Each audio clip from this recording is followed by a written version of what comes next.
नमस्कार, आप सुन रहे हैं जागरण पॉडकास्ट का खबरनामा। मैं हूं आपके साथ में सुरभि लवानिया। आइए शुरुआत करते हैं आज दिन भर की सभी खास खबरों की, लेकिन उससे पहले एक नजर सुर्खियों पर।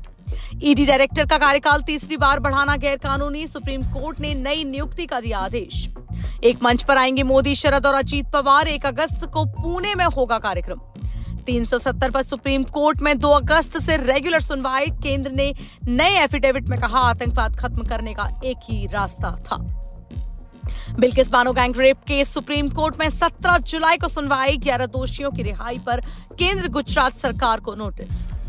रूस के न्यूक्लियर ठिकानों के नजदीक पहुंचे थे वैगनर लड़ाके। यूक्रेन के इंटेलिजेंस चीफ का दावा, खुद को ताकतवर बनाना चाहती थी प्राइवेट मिलिट्री।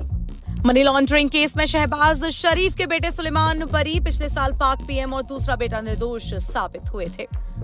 टाटा ग्रुप अगस्त में पूरा कर लेगा विस्ट्रॉन प्लांट का अधिग्रहण। टेक ओवर के बाद आईफोन बनाने वाली पहली भारतीय कंपनी बन जाएगी टाटा। बीपीएससी शिक्षक भर्ती आवेदन की तारीख बढ़ी। 15 जुलाई तक मिलेगा मौका। महिलाओं को उम्र सीमा में छूट। OMG 2 का टीजर हुआ रिलीज। लंबी जटाएं, माथे पर भस्म लगाए भगवान शिव बने अक्षय कुमार।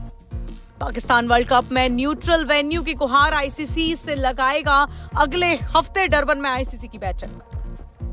इसी के साथ आइए जानते हैं खबरों को विस्तार से। सुप्रीम कोर्ट ने मंगलवार को कहा कि ईडी डायरेक्टर संजय कुमार मिश्रा का कार्यकाल तीसरी बार बढ़ाने का केंद्र का फैसला गैर कानूनी है। कोर्ट के इस आदेश के बावजूद मिश्रा 31 जुलाई तक पद पर बने रहेंगे। तब तक सरकार को नए चीफ की नियुक्ति करनी होगी। पहले संजय मिश्रा को 18 नवंबर को रिटायर होना था। केंद्र ने अध्यादेश के जरिए उनका कार्यकाल तीसरी बार बढ़ाया था, जबकि कोर्ट पहले ही कह चुका था कि दूसरी बार के बाद संजय मिश्रा का कार्यकाल न बढ़ाया जाए। इस मामले में सरकार का तर्क है कि संजय मिश्रा की जगह लेने के लिए अभी कोई दूसरा अफसर तलाश नहीं किया जा सकता है। वे अभी मनी लॉन्ड्रिंग के कई मामलों की निगरानी कर रहे हैं। ऐसे में नई नियुक्ति के लिए हमें थोड़ा और समय चाहिए। केंद्र के फैसले के खिलाफ कॉमन कोज एनजीओ की याचिका पर justice BR Gavai, justice Vikram Nath और जस्टिस संजय करोल की बेंच ने सुनवाई की। कोर्ट ने 8 मई को अपना फैसला सुरक्षित रख लिया था। महाराष्ट्र में बीते दिनों भाजपा और एनसीपी के बीच नजदीकी और दूरी दोनों देखने को मिली। अजीत पवार गुट ने जहां बीजेपी से हाथ मिलाया, वहीं शरद पवार गुट ने विरोधियों के खिलाफ मोर्चा खोल दिया। इन सब के बीच पीएम मोदी, शरद और अजीत पवार तीनों एक साथ मंच पर नजर आने वाले हैं। पीएम को 1 अगस्त को पुणे में लोकमान्य तिलक राष्ट्रीय पुरस्कार से सम्मानित किया जाएगा। इस कार्यक्रम में आयोजकों ने शरद पवार को चीफ गेस्ट के रूप में इन्विटेशन भेजा है, जबकि उनके भतीजे और मौजूदा deputy CM Ajit Pawar guest की लिस्ट में शामिल हैं। यह कार्यक्रम तिलक स्मारक मंदिर ट्रस्ट यानी कि हिंद स्वराज संघ की तरफ से ऑर्गेनाइज किया जा रहा है। ट्रस्ट के अध्यक्ष दीपक तिलक ने कहा, हम 1 अगस्त को लोकमान्य तिलक की 103वीं पुण्यतिथि पर प्रधानमंत्री नरेंद्र मोदी को लोकमान्य तिलक राष्ट्रीय पुरस्कार से सम्मानित करेंगे।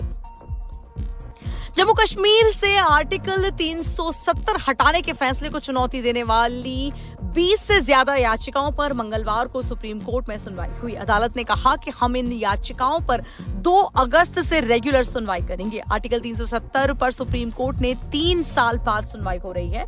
इससे पहले 2020 में 5 जजों की संवैधानिक बेंच ने इस मामले की सुनवाई की थी। तब अदालत ने कहा था कि हम मामला बड़ी संवैधानिक बेंच को ट्रांसफर नहीं कर रहे हैं। सुप्रीम कोर्ट में मंगलवार को सुनवाई के एक दिन पहले सोमवार को केंद्र ने इस मामले पर नया एफिडेविट दाखिल किया था।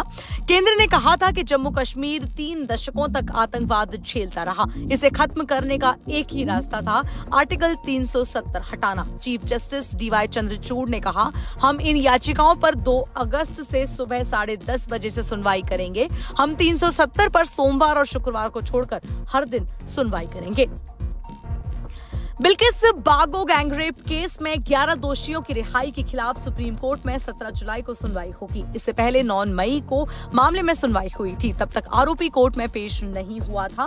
उसने दावा किया था कि उसे मामले का नोटिस नहीं मिला। इस पर कोर्ट ने आरोपियों के वकील को फटकार लगाते हुए कहा था, आप नहीं चाहते कि बेंच इस मामले की सुनवाई करे। अगर नोटिस नहीं मिला तो अखबार में छपवा दीजिए। लेकिन कोर्ट इस वजह से बार बार सुनवाई टाल नहीं सकती। मामले में कोर्ट 11 दोषियों को रिहा करने पर गुजरात सरकार के साथ केंद्र को नोटिस देकर कारण पूछा था। पिछली सुनवाई में केंद्र और गुजरात सरकार की ओर से कोर्ट में पेश हुए वकील ने बिल्किस की याचिका को फर्जी बताते हुए कहा कि उन्होंने अपने हलफनामे में झूठ बोला है। सरकार के वकील ने कहा कि रिहा हुए 11 दोषियों में से कुछ को बिल्किस की ओर से नोटिस नहीं दिया गया। पाकिस्तान में मनी लॉन्ड्रिंग मामले में पीएम शहबाज शरीफ के बेटे सुलेमान शहबाज और अन्य आरोपियों को बरी कर दिया गया है। स्पेशल कोर्ट ने सोमवार को यह फैसला सुनाया।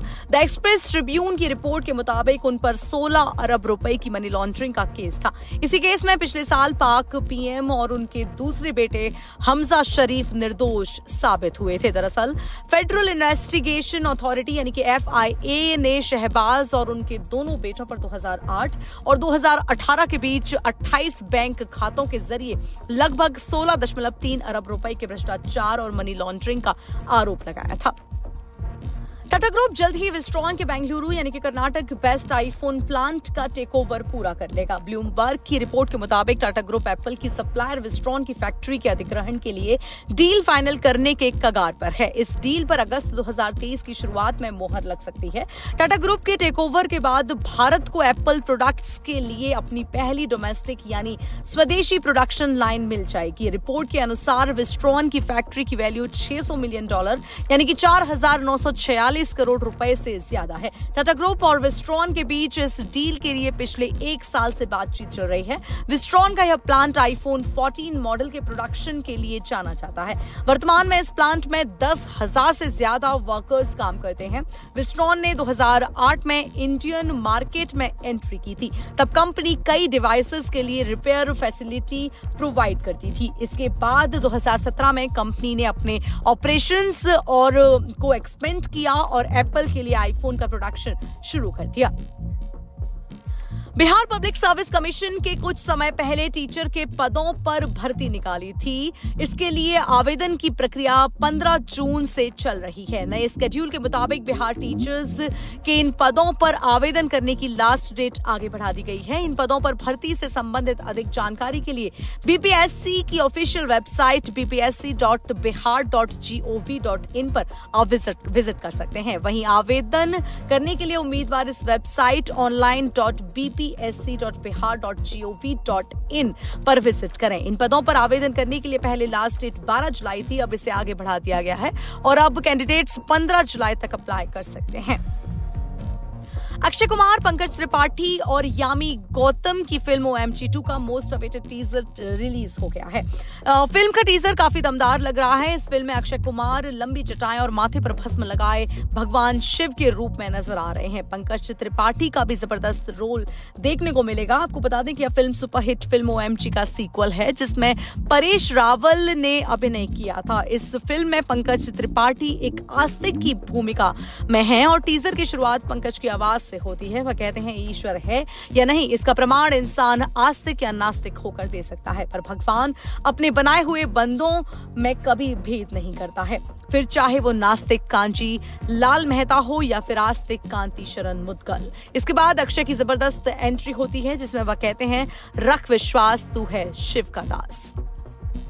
पाकिस्तान ने वनडे वर्ल्ड कप में अपने मैच न्यूट्रल वेन्यू पर कराने की जिद पकड़ ली है। अगले हफ्ते दक्षिण अफ्रीका में डरबन में होने वाली आईसीसी की बैठक में पाकिस्तान क्रिकेट बोर्ड यानी कि PCB के एक्टिंग चेयरमैन जका अशरफ पाकिस्तान के मैच न्यूट्रल वेन्यू पर कराने की मांग कर सकते हैं। दरअसल 31 अगस्त से 13 सितंबर तक एशिया कप खेला जाना है। इसकी मेजबानी पाकिस्तान को मिली है।